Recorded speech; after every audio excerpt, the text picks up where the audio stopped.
सखियां क्या कहते हैं, कोई भी बहुत सुंदर वर को देखेगा तो वही यही कहेगा कि ये तो हमारे योग्य है। लेकिन जब राम जी को देखा है तो सखियां कह रही हैं बर सामरो जानकी जोगु। अरे सखी, इस सुंदर वर तो जानकी के योग्य है, क्योंकि भगवान से विवाह तो भक्ति का ही होता है, किसी और का नहीं महाराज। ऐसे श्री सखियां आपस में बात करते हैं। थोड़ा रेस्ट और थोड़ा समझ लीजिए, थोड़ा रेस्ट और समझिए। आप सभी यहाँ योग्य व्यक्ति बैठे हैं, योग्य वयोवृद्ध ज्ञानी लोग बैठे हैं, सभी को एक रेस्ट की बात।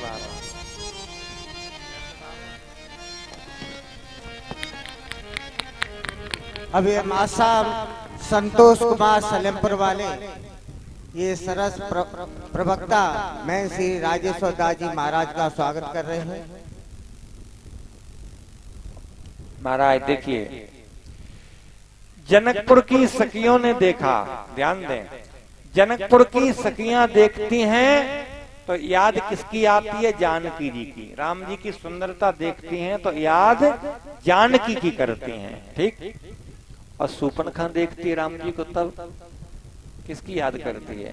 वो कहती है कि ये तुम सम पुरुषन मोसम नारी, वो अपनी याद करती है। और ध्यान देना, राम जी को दोनों देखते हैं, जनकपुर की सखियां देखती हैं तो याद जानकी जी की करती हैं कि सामरा वर जानकी जी के योग्य है। और सूपनखा देखती है तो क्या कहती है कि तुम सम पुरुषन मोसम नारी, तुम्हारे जैसा पुरुष नहीं, मेरे जैसी नारी नहीं। तो ये दोनों के देख, भगवान एक ही हैं लेकिन देखने वाले दो हैं, तो दृष्टि क्यों अलग है? क्यों? बात ये है कि जनकपुर की ये सखियां जानकी की हैं, ये विदेह नगर की हैं। ध्यान दें, थोड़ा ध्यान दीजिए, ये विदेह नगर की सखियां हैं। और महाराज विदेह नगर से जब देखोगे भगवान को तो याद जानकी की आती है। और ये सूपनखा कहां से आई है? कि देह नगर लंका से आ रही है। यहाँ तो देह की पूजा होती है, देह की नहीं। तो ये देह नगर के लोग भगवान को देखते हैं तो याद वासना से, कामना से मन भर जाता है। तो बस बात ये है कि हमें भगवान दिखें जरूर, लेकिन कहां से देखें हम भगवान को? भगवान को हम विदेह नगर से देखेंगे तो भक्ति से भर जाएगा मन, और जब देह नगर से देखेंगे तो मन हमारा काम से भर जाएगा। और काम नरक को द्वार कहायो, काम नरक की रास्ता है। महाराज सखियां बार बार देख के कह रही हैं, एक दूसरे से कहती हैं, सखी अरे सखी देखिए, जो राजकुमार हैं सुंदर, इन्होंने तो आज हमारे नगर में जादू टोना कर दिया है। सोने को गुमान गयो, सोने को गुमान गयो, गोरे को बिलोक सखी, सामरे को देख नील कमल लजाए हैं। भूपत राजेश मिथिलेश के बुलाए वे पे, जुगल किशोर मुनि कौशिक जो लाए हैं। हेरत हजारन के हियरा हरण करे, लाखन के लोचन इन चितय के चुराए हैं। और दौर दौर मिथिला की आली कहें आपस में, चित्त को समारो सखी पुरी में चोर आए हैं। ए सखी अपने अपने चित्त को संभाल लो, क्योंकि पुरी में तो चोर आ गए हैं। सखियां कहती हैं, महाराज सखियां ठाकुर जी से कहती हैं, हे दशरथ नंदन, कहीं नजर नहीं लग जाए दशरथ राजकुमार, नजर तो ये लगे जाएगी दशरथ राजकुमार, नजर तो है लग जाएगी दशरथ राजकुमार, नजर तो है लग जाएगी दशरथ राजकुमार, नजर तो ये लगे जाएगी दशरथ राजकुमार, नजर तो है लग जाएगी अलगे कुंजित मुख श्यामल पर, मुख श्यामल पर, सोहत बार हो नील कमल पर, नील कमल पर, भ्रमर करे गुंजान, नजर तो ये लगे जाएगी भ्रमर करे नजर तो है लग जाएगी दशरथ राजकुमार, नजर तो ये लगे जाएगी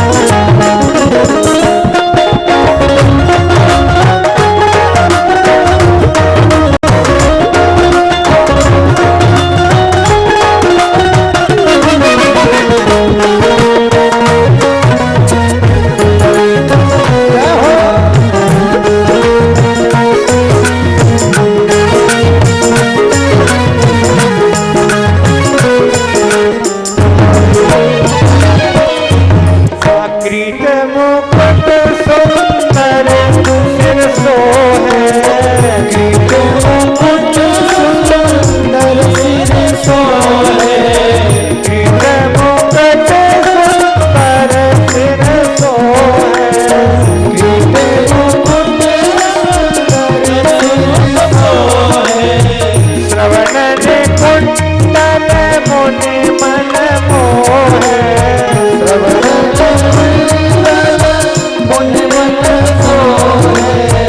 ये हीरन के हार, नजर तो ये लग जाएगी ये हीरन के हार, नजर तो है लग जाएगी दशरथ राजकुमार,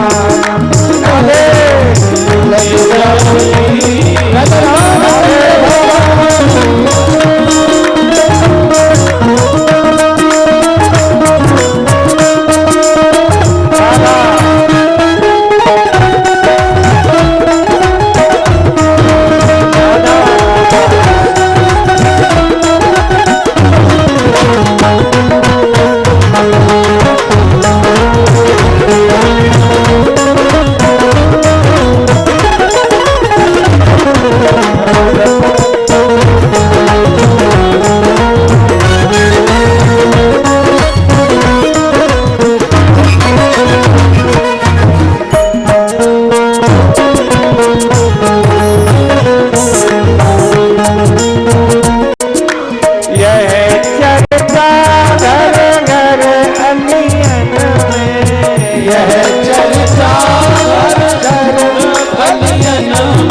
बाजार में निर्भय घूम रहे हैं तो किशोरी जी ने आज्ञा दी कि पकड़ लो इन्हें और पकड़ के बंद कर लो।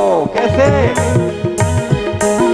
अस अभिलाष ये अवलन के, अस अभिलाष ये अवलन के, ये बैठाए तुरंत पलकन के, ये बैठाए तुरंत पलकन के। और जब हृदय के अंदर बिठा करके और पलकों पे अंदर कर लो और फिर क्या करो कि भाग न जाए, इसलिए करे ले ओ बंद की बात, करे तो ये लग जाएगी, कर लो बंद की बात, करे तो लग जाएगी। दशरथ राजकुमार करे तो लग जाएगी, दशरथ राजकुमार करे तो लग जाएगी, दशरथ राजकुमार तो लग जाएगी, दशरथ राजकुमार नजर तो लग जाएगी, दशरथ राजकुमार नजर तो लग जाएगी, नजर तो लग जाएगी, नजर तो लग जाएगी। सखियों ने कहा इन्हें पकड़ लो, और सखी ये देख नहीं रहे हमारी ओर, तो हो सकता है इन्हें अपनी यानी संकेत कर दिया, आप जितने सुंदर हो मानो हमारी किशोरी जी की परछाई हैं आप कल फूलबाग में मिलिए, यहाँ हमारा चित चुरा लिया है और वहां भी आपकी चोरी हो जाएगी। हिया हरसैं बरसैं सुमन सुमुख सिलोचन वृंद, जाए जहां जहां बंद दूत है तहां परमानंद। महाराज भगवान चोरी कर लेते हैं, ध्यान दें, चोरी उनकी करते हैं विदेह नगर वासियों की, हर किसी की चोरी नहीं। हमारे कन्हैया भी माखन चुराते हैं वो वृंदावन में ही ब्रजवासियों से ही, हर किसी के यहाँ नहीं। क्यों? जिनकी चोरी पहले ही हो चुकी है उनके यहाँ क्या रखा है? काम क्रोध मद लोभ मोह ने जिनकी सब कुछ चुरा लिया है, कुछ छोड़ा ही नहीं है, भगवान क्यों जाएंगे चोरी करने के लिए? हाँ, और जो कुछ लोग संसार की चोरी में ही जिन्हें डर है तो वो भैया वहाँ माखन चोर और जे चित्त चोर क्यों आएंगे? एक कोई सेठ था, वो गाड़ी लेना चाह रहा था, कमा करके सेठ बन गया, गाड़ी खरीदना चाह रहा था। लोगों ने कहा तुम गाड़ी लेना चाह रहे हो पर गाड़ी ले क्यों नहीं लेते हो, पैदल भागते रहते हो। हमारे बड़े भाई साहब राकेश यादव के बड़े सुपुत्र राहुल यादव स्वामी जी महाराज का स्वागत कर रहे हैं, और परीक्षित महाराज के सभी भाइयों से मेरा निवेदन है, मेरी आवाज सुन रहे हो तो सभी आगे आ जाए सम्मान के लिए। और व्यक्ति ने कहा कि तुम गाड़ी खरीद रहे थे, हमने सुना था, फिर गाड़ी अब ली क्यों नहीं आपने नई? तो बोला कि हमने सुना है कि ड्राइवर होता है वो चोरी कर लेता है, सामान बदल लेता है। तो हमने नई गाड़ी खरीदी और किसी ने सामान बदल लिया तो अरे कि कोई नहीं सामान बदलता, तुम गाड़ी खरीदो। जब गाड़ी खरीदी तो कहा तुम जब साथ रहोगे साथ बैठोगे फिर कौन सामान बदलेगा?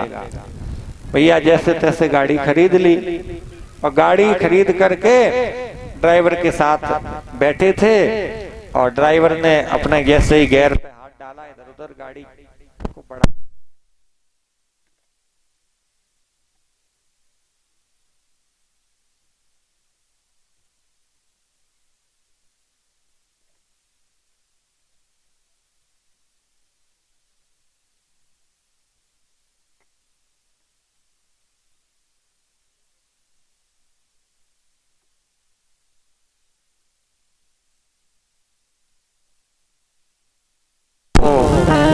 उनके पास ही बस वैभव देखा कि उनकी संपत्ति देखी, बस कहने लगे धन तो महात्माओं पे ही है महाराज, अब तो पैसा दो ही जगह है कि नेताओं पे के बाबाओं पर।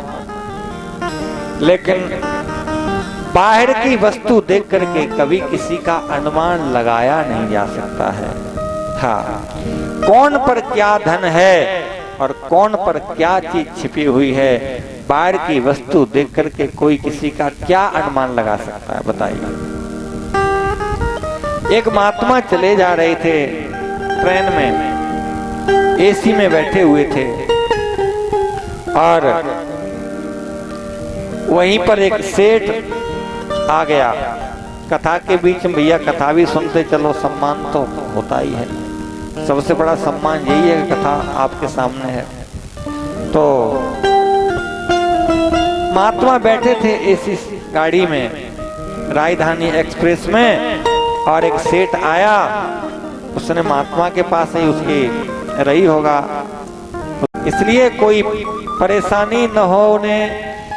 लक्ष्मण जी ने कहा आप चिंता मत करो, पके हुए फूल तो राम जी के हाथ में हैं, लेकिन कच्चे फूलों को तो राम जी अपने मस्तक में सजा लेते हैं। यानी जो अधपक्के कुयोगी हैं उनका तो भार भगवान के हाथ सिर पर है, सिरोधार है।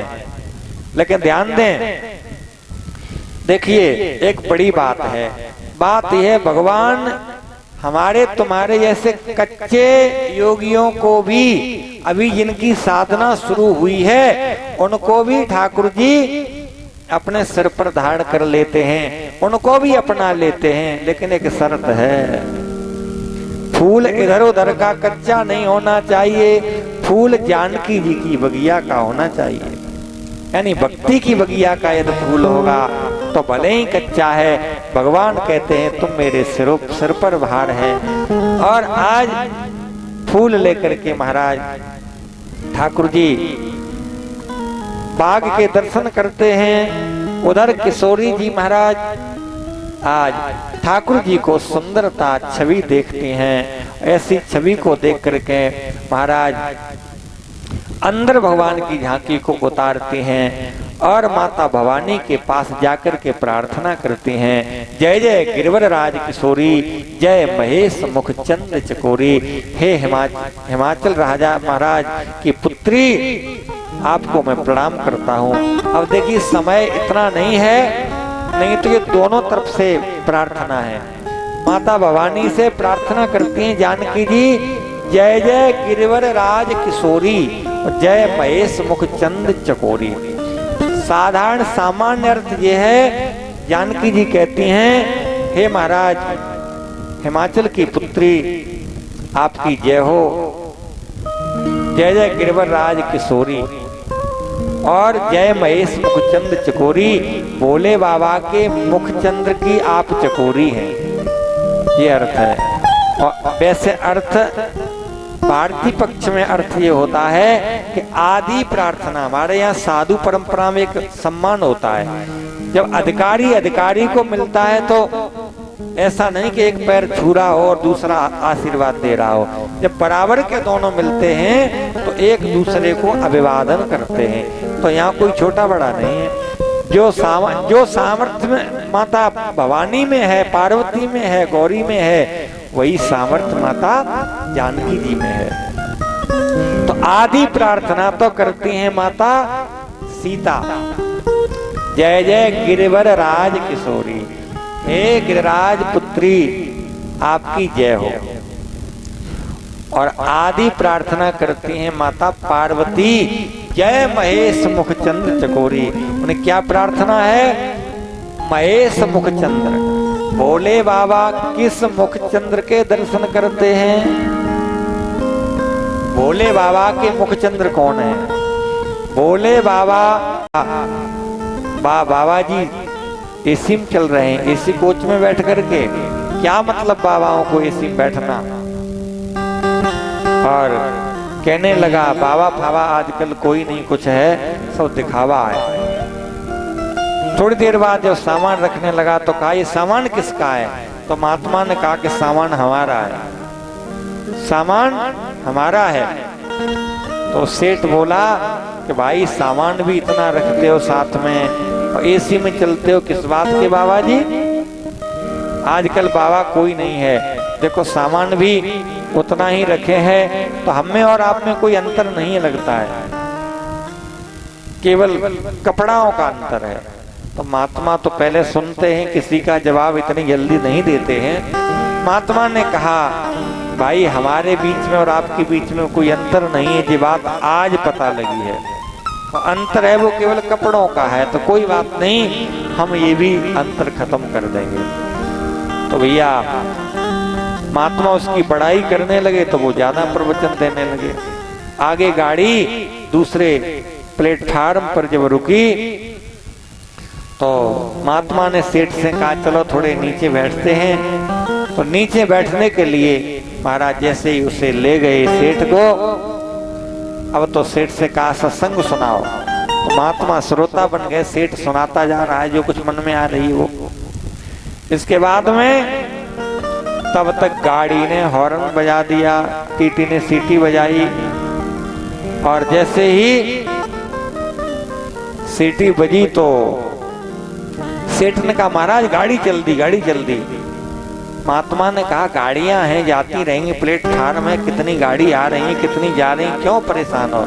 नहीं, अरे महाराज अपनी गाड़ी चल दी। महात्मा ने कहा, सब सरकार की गाड़ी, कौन से हमारे डोकर की गाड़ी है?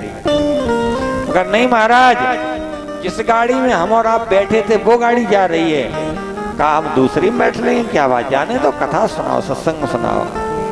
तो एकदम सेठ खड़ा होकर के भागने लगा, क्यों उसका सामान रखा था। तो महात्मा ने हाथ पकड़ लिया और कहा, जाने नहीं देंगे महाराज, हम तो जाएंगे, मेरा सामान रखा है। सेठ महात्मा ने कहा, सामान मेरा भी रखा है उसी में, और तुमने ही कहा है कि उतना ही मेरा जितना तुम्हारा है, फिर क्यों जाओगे? तो कहा, नहीं महाराज हम तो जाएंगे। नहीं, ऐसे नहीं जाओगे, फिर अंतर बताओ, तुम ही तो कह रहे थे कोई अंतर नहीं है, आज के साधुओं में कोई अंतर नहीं है, तो बताओ अंतर, या तो अंतर बताओ, और नहीं फिर आप यहाँ बैठो मेरे पास, यहाँ पर बैठ जाइए। अब तो महाराज सेठ ने कहा बाबा जी से कि महाराज अंतर स्पष्ट हो गया। क्या अंतर है? बाबा जी से कह दो बैठ जाओ। अंतर स्पष्ट हो गया। अंतर क्या है? और अंतर ये है कि एसी में हम भी बैठे हैं, एसी में आप भी बैठे हैं, और सामान हमारे पास जितना है आपके पास भी उतना ही है, लेकिन आप अपने सामान को क्षण भर में छोड़ सकते हो, हम अपने सामान को जीवन में नहीं छोड़ पाएंगे, यही अंतर है। तो महाराज बस यही बात है, सामान कितना किसके पास है मतलब ये नहीं है, मृत्यु के क्षण पर अपने सामान को त्याग कौन सकता है कितनी जल्दी शीघ्र, बात ये है। इकट्ठा धन किसके पास कितना है ये कोई महत्वपूर्ण बात नहीं है, लेकिन उस इकट्ठी संपत्ति को छोड़ कौन सकता है कितनी जल्दी, बात ये महत्वपूर्ण है।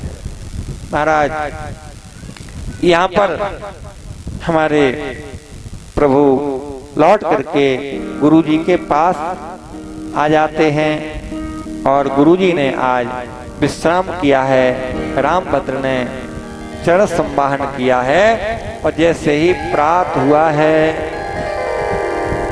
महाराज, जैसे ही प्रात काल हुआ है तो गुरुजी ने अपने शिष्य को आज्ञा दी, दोनों भाइयों को, और कहा हे रामभद्र, देखिए यहाँ गुरुजी की आकर के सेवा की दोनों भाइयों ने। राम लक्ष्मण जी ने पहले तो गुरुदेव के चरण संवाहन किए, चरणों को दबाया, और उसके बाद गुरुजी ने बार बार आज्ञा दी, बार बार मुने आज्ञा दी, बार बार कहा हे रामभद्र अब विश्राम करो। तो राम जी विश्राम करते हैं, कभी कभी ऐसा ही होता है, अच्छे शिष्य को अच्छे गुरुजी मिलते हैं। और अब आजकल शिष्य अपने गुरुजनों के चरण नहीं दबाते हैं, क्योंकि हो सकता है कि गुरुजी एक कोई शिष्य अपने गुरुजी के चरण दाबने लगा, और दावता रहा, रात्रि के 11 बज गए, और जब शिष्य ने विचार किया कि गुरुदेव सो गए तो अब चलो, अब हम भी विश्राम करें। तो गुरुजी ने पूछा, बेटा तुम कै भाई हो? कहा, गुरुजी हमने बता दिया था आपको पहले, हम 4 भाई हैं। उसने विचार किया, भी जग रहे और दबाते हैं, और 1 घंटा चरण दबाए। विचार किया, वो तो सो गए, तो चलने लगा। गुरुजी बोले, बेटा ये बताओ चारों भाई करते क्या हो? कहा, गुरुजी अभी भी जग रहे 12 बजे। उसने और 2 घंटा चढ़ दबाए। गुरुजी ने पूछा, जब फिर चलने लगा 2 बजे पर, तो गुरुजी ने पूछा, बेटा आपने 4 भाई बोला था ना, 4 भाई हो? उसने कहा, नहीं गुरुजी, हम भाई तो 4 ही थे, लेकिन अब 3 ही रह गए। मैं, क्यों, क्या हुआ? यदि ऐसे ही सुबह तक चरण रोज दबाएंगे तो एक तो यहीं मर जाएगा। तो ऐसा नहीं गुरुजी, बार बार उन्हें आज्ञा दी नहीं। गुरुजी बार बार कहते हैं, रामभद्र दोनों भाई सो जाओ। तब रघुवर जाए सैन तब कीनी। राम जी सैन करने लगते हैं और राम जी के चरण लाडले लखन लाडली दबाते हैं। जब लक्ष्मण जी चरण दबाते हैं, राम जी कहते हैं, पुण्य पुण्य प्रभु के सोवो ताता। राम जी कहते हैं, ये भैया सो जाओ, बहुत रात्रि बीत गई, सुबह होने वाला है, सो जाओ।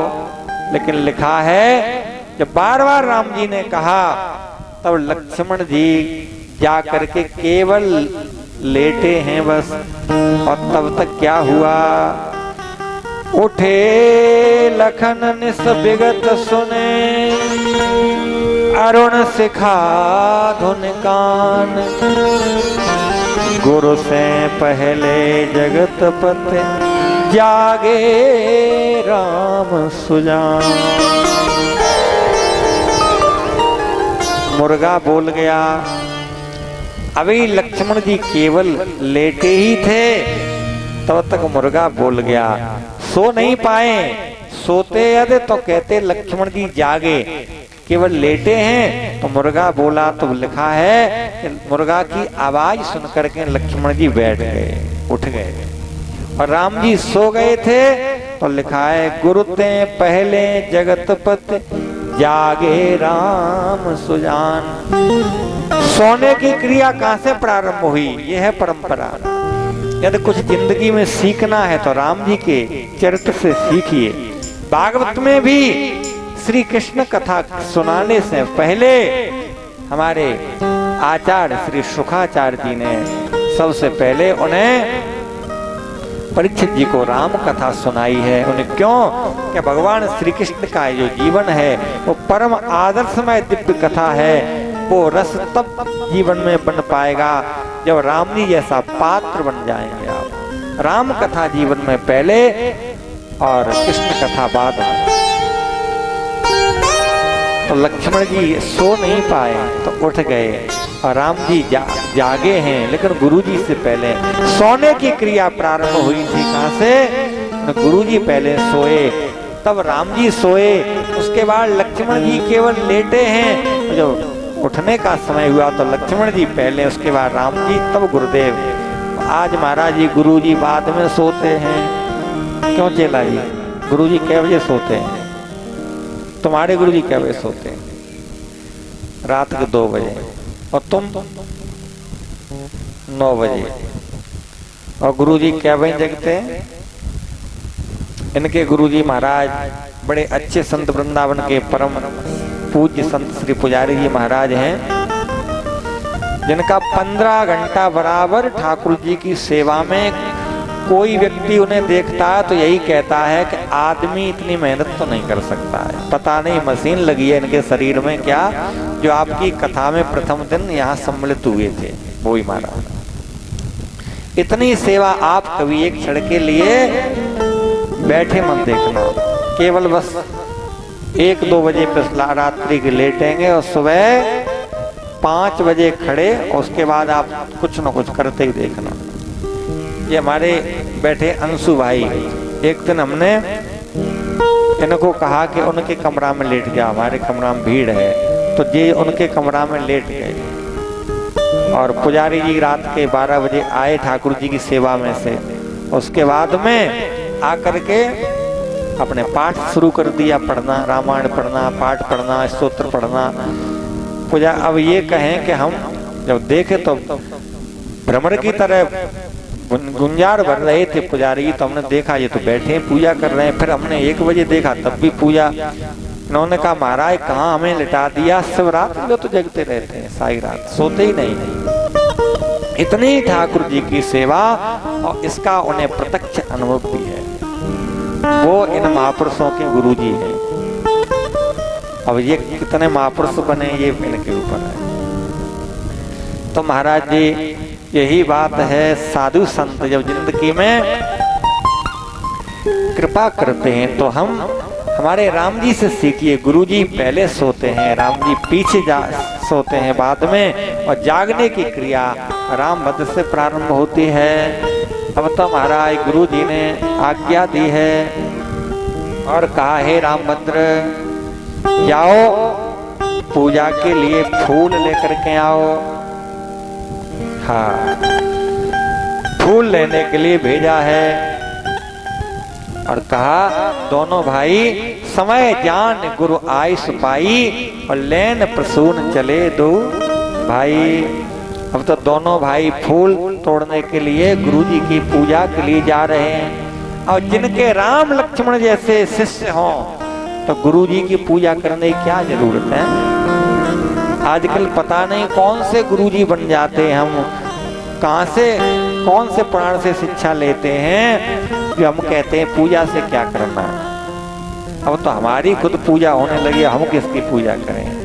जिनके साक्षात परमात्मा शिष्य बने हैं और वो प्रभु रामभद्र और वो गुरुदेव वशिष्ठ श्री महाराज विश्वामित्र जी, वो पूजा के लिए फूल मंगाते हैं। भूप बाग बर देख ओ जाई, भूप बाग बर देख ओ जाई,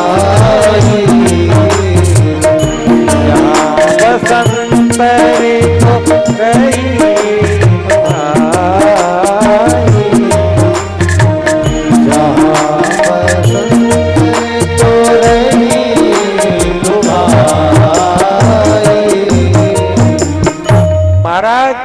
श्री जनक जी के बाग में आज रामभद्र पहुंचे हैं फूल लेने के लिए। बड़े संयोग की बात है, राम जी इधर से फूल लेने के लिए जाते हैं पुष्प वाटिका में, और उधर से किशोरी जी अपनी माता सुनैना की आज्ञा लेकर के सखियों के साथ उसी बाग में पूजा करने के लिए आती हैं। सखियन संग जनक दुलारी, पूजन गौरी चली। सखियन संग जनक दुलारी, पूजन गौरी सखियन संग जनक दुलारी, पूजन गौरी चली। सखियन संग जनक दुलारी,